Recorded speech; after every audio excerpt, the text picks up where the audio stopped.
तेज हवा में उड़ते हैं जो परिंदे, उनके पंख नहीं हौसले मजबूत होते हैं। Welcome to my channel Shubham Raj study point. Friends, जैसा कि आप जानते हैं हमारी ग्रामर की क्लास चल रही है, इंग्लिश ग्रामर की।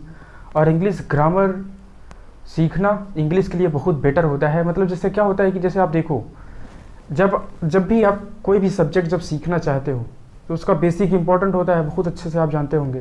तो बेसिक अगर आपने अच्छे से सीख लिया किसी भी सब्जेक्ट का, तो उसके आगे की चीज़ें जो होती है उसका फंडामेंटल जो होता है वो अच्छा हो जाता है।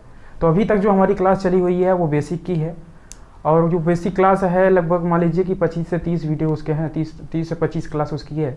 अगर आप उसको अच्छे से देखते हैं तो आपकी इंग्लिश की जो एक जड़ होती है वो आपकी सही हो जाएगी। एक बार मैं आपको बता देना चाहता हूँ क्या मैंने उसमें बताया हुआ है। उसमें एक्चुअली बात हमने किया है एकदम स्टार्ट से। जैसे देखो, इंग्लिश जो होता है, इंग्लिश वर्ड का फॉर्मेशन कैसे हुआ है, वहाँ से हमने स्टार्ट किया है। और यहाँ से अगर आप कोई चीज़ एकदम जड़ से जब सीखते हो ना, तो उसकी आगे की चीज़ें जो होती है ना वो अपने आप समझ में आना शुरू हो जाती है। तो यहाँ से हमने स्टार्ट किया है कि इंग्लिश वर्ड का फॉर्मेशन कैसे हुआ है, उसके आगे की चीज़ें, फिर इंग्लिश वर्ड का हिस्ट्री क्या है, इसका बैकग्राउंड क्या है। फिर उसके बाद जैसे वावल्स होते हैं, कॉन्सोनेंट होते हैं, इनको किस आधार पर अलग अलग किया गया है। उसके बाद जो है जैसे जो वर्ड होता है, क्लास होता है, फ्रेज होता है, सेंटेंस होता है, इन सभी चीज़ों के बारे में हमने बहुत अच्छे से चर्चा किया हुआ है। फिर उसके बाद जो ए से जेड तक जितने भी लेटर होते हैं, प्रत्येक लेटर के साउंड को क्लियर किया है कि जो भी लेटर कहीं भी आएंगे तो उसको आप कैसे पढ़ेंगे। और प्रत्येक लेटर जो साइलेंट होता है, मतलब जैसे क्या होता है, जैसे आप इंग्लिश जब पढ़ रहे होते हो तो बहुत बार ऐसा होता है कि कुछ लेटर साइलेंट हो जाते हैं, तो उसको पढ़ने में दिक्कत होती है। तो उसको भी एक वीडियो हमने, मतलब उसका भी वीडियो हमने बनाया हुआ है, उसकी भी क्लास है, आप देखेंगे तो सारी चीज़ें क्लियर हो जाएगी। और सारी चीज़ें का एक प्लेलिस्ट बना हुआ है, सारी चीज़ें क्रम से रखी हुई हैं। आप जाएंगे प्लेलिस्ट में तो सारे वीडियो क्रम से देखेंगे तो इंग्लिश की एक जो जड़ है आपकी मजबूत हो जाएगी, अच्छी हो जाएगी। ओके, उसके आगे अगर मैं बात करना चाहूँ तो क्या है कि जैसे देखो, इंग्लिश जो होता है, आप अच्छे से जानते हैं कि इंग्लिश जो है वो, इंग्लिश का कोई भी लैंग्वेज जो होती है ना वो दो भागों में हो जाती है, एक लिटरेचर हो जाती है, एक लैंग्वेज। उसी प्रकार से इंग्लिश की अगर हम बात कर रहे हैं, इंग्लिश की बात अगर करेंगे तो उसमें क्या है कि इंग्लिश एक लैंग्वेज है, इंग्लिश एक मतलब एक ग्रामर होती है, एक लिटरेचर होती है। तो ग्रामर पे बेसिकली हम बात कर ही रहे हैं, उसमें कोई दिक्कत है नहीं, सारी क्लास हमारी चल रही है। लेकिन लिटरेचर पे बात करना चाहते हैं, लिटरेचर मतलब जैसे आप 9th 10th 11th 12th में अगर आप हैं तो आपका लिटरेचर का एक पार्ट होगा प्रोज का, पोइट्री का, सप्लीमेंट्री रीडर का, ये आपका लिटरेचर का पार्ट होता है। तो इस लिटरेचर को पार्ट को पढ़ने से पहले आप लिटरेचर क्या होता है इसके बारे में थोड़ा जानकारी, मतलब इसके बारे में थोड़ा जानना जरूरी होता है कि लिटरेचर वास्तव में होता क्या है। आप लिटरेचर पढ़ेंगे क्यों, लिटरेचर की इंपॉर्टेंस क्या है।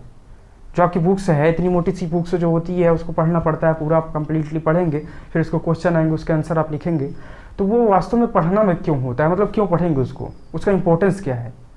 ठीक, आप बुक तो पढ़ लेंगे, पूरा एक साल कंप्लीटली पूरा पढ़ेंगे, मार्क्स भी आज आपके आ जाएंगे, लेकिन कुछ चीज़ें ऐसी होती हैं उसको जानना जरूरी होता है कि आप उसको कर क्यों रहे हो।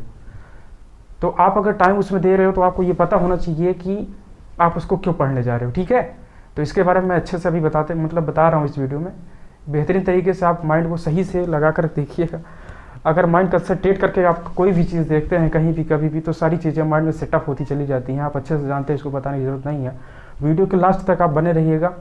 100% श्योर हूँ कि आप कुछ ना कुछ आप यहाँ से अच्छे से ज़रूर सीख के जाएंगे। ठीक है, तो देखिए मैं बात करूँगा कि जो इंग्लिश लिटरेचर जो होता है उस लिटरेचर को आप क्यों पढ़ेंगे। आपकी जो 9th की प्रोज पोइट्री की जो आपको बुक है 9th 10th 11th 12th की, आप उसको क्यों पढ़ेंगे। ठीक है, इस पर बात करूँगा। जैसे देखिए, ये इंग्लिश जो शब्द होता है इसको आप जानते हैं कि इंग्लिश जो शब्द क्या मतलब एक लैंग्वेज में बढ़ जाता है, दूसरा लिटरेचर में।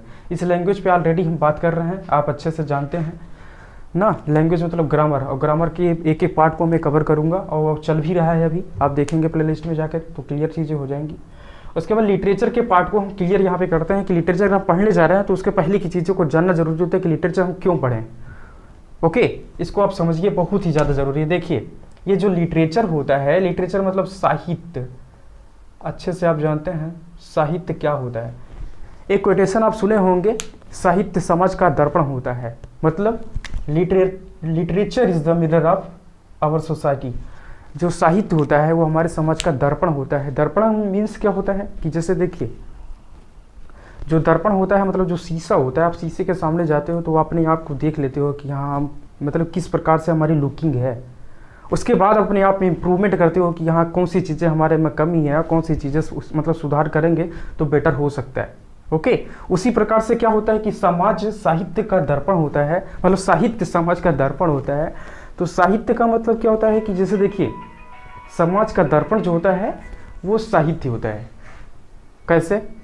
जैसे देखिए, आप जब पढ़ाई करेंगे भाई, तो उसमें सीधी सी बात है कि जो सोसाइटी में बहुत सारी घटनाएं जो होती रहती हैं, घटनाएं कौन सी होती हैं, मतलब इंसिडेंट जो इवेंट होते हैं हमारी सोसाइटी में, वो मोरल होते हैं, दूसरा इमोरल होते हैं। मैं कहना क्या चाहता हूँ आप अच्छे से समझ पा रहे हो कि जैसे देखिए कि literature is the mirror of society, मतलब जो हमारी सोसाइटी होता है, जो हमारा समाज होता है, उसका दर्पण होता है। दर्पण मतलब उसका आईना होता है हमारे समाज का। और जब आईने में हम कोई चीज़ देखते हैं ना, तो हमारे समझ में आ जाती है कि कौन सी चीज़ें कहाँ पे सही है और कौन सी चीज़ें कहाँ पे गलत है, तो इसका इम्प्रूवमेंट करके हम उसको अच्छा बना देते हैं। तो वही चीज़ हम साहित्य मतलब साहित्य में सीखते हैं कि जो हमारा साहित्य होता है ना, उस साहित्य के माध्यम से हम सोसाइटी मतलब समाज में जो चीज़ें हो रही हैं, जो घटनाएं हो रही हैं, जो नैतिक हो रही हैं, अनैतिक हो रही हैं, आप अच्छे से जानते हैं कि जो भी घटनाएं होती हैं ना, वो दो प्रकार से होती हैं। पहली होती है मोरल, दूसरी होती है इमोरल। मतलब जो इवेंट होते हैं हमारे समाज में वो मोरल होते हैं, इमोरल होते हैं। मोरल का मतलब नैतिक घटनाएं होती हैं, अनैतिक घटनाएं होती हैं। अगर आप नैतिक घटनाओं को समझना चाहते हो तो बहुत सारी घटनाएं हैं। उसका एग्जांपल जैसे एक समझ सकते हो कि जैसे क्या होता है कि ये जो दिवाली होती है, दशहरे होते हैं, ईद होती है, ये सब क्या है, ये पार्ट है किसका, मोरल घटनाओं का। मोरल घटना मतलब कुछ ऐसी घटनाएं हुई है हमारी लाइफ में, हमारे फ्यूचर मतलब हमारे पास्ट में, उसी को मिला करके, उसी को देख करके एक स्टोरी बना दी गई। उसी से क्या हुआ, एक स्टोरी बना करके और एक पर्व के रूप में भी मनाया जाने लगा। लेकिन उसके पीछे का अगर देखा जाए तो उसके पीछे एक नैतिक घटना ही है। उस घटना से हम बहुत सारी चीज़ें सीखते हैं और सीखने के बाद क्या होता है, फिर उसके बाद हम रीड करते हैं उसको। उसी मतलब कहने, देखो मैं आपको समझा रहा हूँ कि क्या होता है नैतिक घटना। ठीक, अगर नैतिक घटना आप समझ गए, नैतिक घटना का मतलब कुछ ऐसी चीज़ें जिससे हम अपनी लाइफ में कुछ अच्छा सीख सकते हैं और सीखने के बाद उसको मतलब सही तरीके से फॉलो करके अपनी सोसाइटी को सुधार सकते हैं, वो चीज़ें हो गई नैतिक का मतलब। अनैतिक का मतलब कि कुछ ऐसी चीज़ें होती हैं, इमोरल का मतलब कुछ ऐसी चीज़ें जो हमें डिस्टर्ब करती हैं। ठीक है, जैसे कोई भी समाज में बहुत सारी अनैतिक घटनाएं होती हैं, आप अच्छे से जानते होंगे। जैसे मान लीजिए क्या होता है कि कभी ना कभी क्या होता है, समाज में लड़ाई होती रहती है, लड़ाई झगड़े ये सब होते रहते हैं। ये सब क्या है, अनैतिक घटना। यही जब बहुत बड़े स्तर की चीज़ें हो जाती हैं वो अनैतिक घटना हो जाती है। ठीक है, जैसे क्या होता है कि सरकार जो होती है, जो हमारी सोसाइटी है, सोसाइटी के लिए सरकार होती है। जो सरकार होती है, सपोज दैट अगर क्या होता है कि जो जनता है, जो मतलब लोग हैं, उनके लिए अगर सरकार कुछ अच्छा वर्क नहीं कर रही होती है तो क्या होता है, स्ट्राइक होती है। बहुत सारे मतलब बहुत ज़्यादा प्रकार के क्या होते हैं, मतलब दिक्कत होती है। मतलब कि समाज के लिए सरकार के प्रति क्या होती है, मतलब कि बहुत सारी ऐसी घटनाएं हो जाती हैं जो इमोरल टाइप की हो जाती हैं। आप समझ पा रहे हो, ठीक है। तो ये सब इमोरल घटनाएं हो जाती हैं। ये भी जब बहुत बड़े स्तर की हो जाती हैं तो इस पर भी घटना को दे करके मतलब एक स्टोरी इस पर भी बनाई जाती है, उसको भी हम रीड करते हैं, फिर उसमें भी समझते हैं कि क्या उसका कंक्लूजन निकलता है।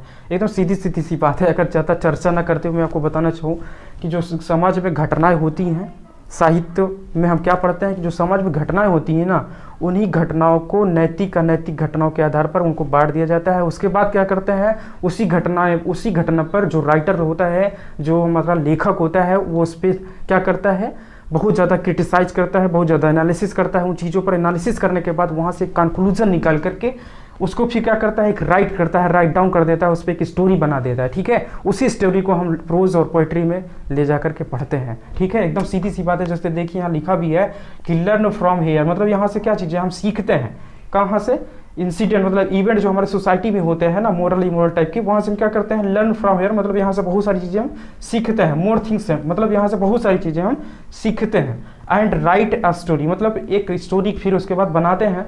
मतलब जो राइटर होता है वो एक स्टोरी बना देता है, एक कहानी बनाता है, एक इवेंट की कहानी बनाता है, जिससे हम क्या करते हैं, कुछ अच्छी चीज़ें सीखते हैं। सीखने के बाद अपनी सोसाइटी में फॉलो करते हैं, फिर उसके बाद एक अच्छा इंप्रूवमेंट हमारी सोसाइटी में आता चला जाता है। इसीलिए क्या करते हैं कि हम अपनी जो हमारी 9th 11th 12th की जो क्लास होती है, उस क्लास में जो है लिटरेचर का पार्ट रख दिया जाता है, चाहे हिंदी हो चाहे इंग्लिश में हो। हिंदी में भी आप देखते होंगे तो जो गद्य पद्य का हमारा ये लेसन रखा गया है, जो बुक है, उसको पढ़ने के बाद हम क्या करते हैं, केवल हम सीखते ही तो हैं। मतलब सोसाइटी के बारे में कौन सी चीज़ें किस प्रकार से कैसे कर रही हैं, केवल वहाँ से सीखते हैं हम पढ़ने के बाद। सिर्फ इसीलिए रखा गया है कि आप सोसाइटी के बारे में कुछ अच्छी थीम बना पाएँ, कुछ अच्छे मतलब अच्छे विचार आपके माइंड में आ पाएँ। उसके बाद आप जब कुछ अच्छा लाइफ में करना चाहें तो आपकी जो थॉट है ना, वो आपको प्रोसेसिंग मतलब वो थॉट प्रोसेस जो है आपका अच्छा हो पाए और आप कुछ अच्छा कर पाएँ, ठीक है। तो यही मेजर थीम होती है। उसके बाद आफ्टर दैट क्या होता है, after that read it to improve our society, मतलब सोसाइटी कल्चर, मतलब अपनी सोसाइटी कल्चर जो हमारी सामाजिक संस्कृति होती है उसको सुधारने के लिए हम क्या करते हैं, साहित्य को पढ़ते हैं। पढ़ने के बाद क्या होता है, बहुत सारी इंप्रूवमेंट लाते हैं। यही इसकी थीम हो गई, इसीलिए लिटरेचर को पढ़ना है, ठीक है। अब लिटरेचर का हम समझ गए कि लिटरेचर क्या होता है, लिटरेचर के अंदर क्या चीज़ें आती है, लिटरेचर की इंपॉर्टेंस क्या है, इसको सही तरीके से समझ गए होंगे, आपको समझ में आ गया। आप ये वीडियो आप देख लीजिएगा सही तरीके से, अगर समझ में आएगा ना तो आप चैनल से जुड़ जाइएगा। उसके बाद क्या करिएगा कि फॉलो भी कर लीजिएगा, सब्सक्राइब भी कर लीजिएगा, लाइक शेयर सब कुछ कर दीजिएगा। उसके बाद क्या करेंगे ना, इसके बाद हम क्लास अपनी स्टार्ट करेंगे। जो लिटरेचर का हमारा पार्ट है, class 9th 11th 12th 10th सभी की क्लास इसका मतलब स्टार्ट हो जाएगी। जो लिटरेचर का पार्ट होता है चैप्टर बाई चैप्टर, और सभी चैप्टर को बहुत ही अच्छे तरीके से हम कवर करेंगे, ठीक है। कवर कैसे करेंगे, जैसे चैप्टर का जो आपका नाम है यहाँ पे लिखेंगे चैप्टर का नाम। जैसे 10th के फर्स्ट चैप्टर का ए लेटर टू गॉड है तो ए लेटर टू गॉड को लिखेंगे। उसके बाद सारी स्टोरी स्टेप बाय स्टेप आपको समझा देंगे। समझाने के बाद क्या होता है, कोई चीज़ जब आप समझ लेते हो सही तरीके से ना तो आपको कुछ दिक्कत नहीं होती है। अगर आपको लैंग्वेज समझ में आ गई ना तो उसके बाद दिक्कत कुछ भी नहीं है। लैंग्वेज अगर आ गई तो लैंग्वेज को कन्वर्ट करना आपको आना चाहिए बस। और कन्वर्ट करना कैसे सीखेंगे, लैंग्वेज को कन्वर्ट करना मतलब जैसे हिंदी आपने समझ लिया, हिंदी आपने पढ़ लिया, हिंदी की स्टोरी आपको पता होगी, स्टोरी की सारांश आपको पता होगी। उसके बाद आपको उसको कन्वर्ट करना आना चाहिए। अगर कन्वर्ट करना आ गया अच्छे तरीके से, मतलब ट्रांसलेट करना अगर आ गया, तो समझ लीजिए कि आपकी जो प्रोज की बुक है, पोएट्री की बुक है, वो आपके लिए एकदम से एकदम हलवा हो जाएगी, एकदम आसान हो जाएगी, ठीक। तो सबसे बड़ी चीज़, और ये चीज़ें आएगी कैसे, इसको भी समझना बहुत ही ज़्यादा जरूरी है। अभी से ये चीज़ें आप करना स्टार्ट कर दीजिए जो मैं बताने जा रहा हूँ। जैसे देखिए होता क्या है कि जब आप कोई भी लैंग्वेज सीखते हो ना, अभी क्या हम लैंग्वेज सीख रहे हैं, उसी लैंग्वेज को सीख करके हम क्या करेंगे कि लिटरेचर को पार्ट को पढ़ेंगे, और लिटरेचर के पार्ट को पढ़ने के बाद फिर क्या करेंगे कि क्वेश्चन आंसर को हल करेंगे, वहीं से हमारा काम हो जाएगा। इतना सा काम है, और इतने काम को करने के लिए सबसे इंपॉर्टेंट चीज़ है यही है कि आप अभी से आज से ही स्टार्ट कर दीजिए कि जो आप सोचते हैं ना, लास्ट वीडियो में भी हमने यही बात किया था कि the things which you think you always right this, मतलब ऑलवेज उसको हमेशा उसको लिखिए। जो चीज़ आप सोचते हैं, कोई भी चीज़ समाज में, सोसाइटी में जो भी घटना हो रही है, जो आप सोच पा रहे हैं, कोई भी मतलब कोई भी घटना हो, किसी भी चीज़ के बारे में सोच रहे हैं, उसको जो सोच रहे हैं ना उसको ऑलवेज कोशिश करिए कि इंग्लिश में ट्रांसलेट करिए। कोई भी चीज़ देखते हैं, सुनते हैं, समझते हैं, कुछ भी आपके माइंड में आ रहा है, हमेशा कोशिश करिए कि इंग्लिश में ट्रांसलेट करिए। अगर इस तरीके की चीज़ें अगर आप करते चले गए कंटिन्यू, और उसके बाद ये चीज़ें हैबिट में आपके अगर आ गई, तो आप समझ लीजिए कि इंग्लिश का कुछ मतलब ही नहीं है। इंग्लिश से जो लिटरेचर होता है उसका कुछ मतलब ही नहीं है। एकदम आसान, एकदम से आसान हो जाएगी, ठीक है। अगर ये चीज़ें आपको समझ में आ रही है और आपको लगता है कि हाँ इस चैनल के माध्यम से जुड़ने के बाद हम कुछ अच्छी चीज़ें सीख सकते हैं, तो चैनल को ज़रूर सब्सक्राइब करिए। मिलते हैं नेक्स्ट वीडियो में, धन्यवाद।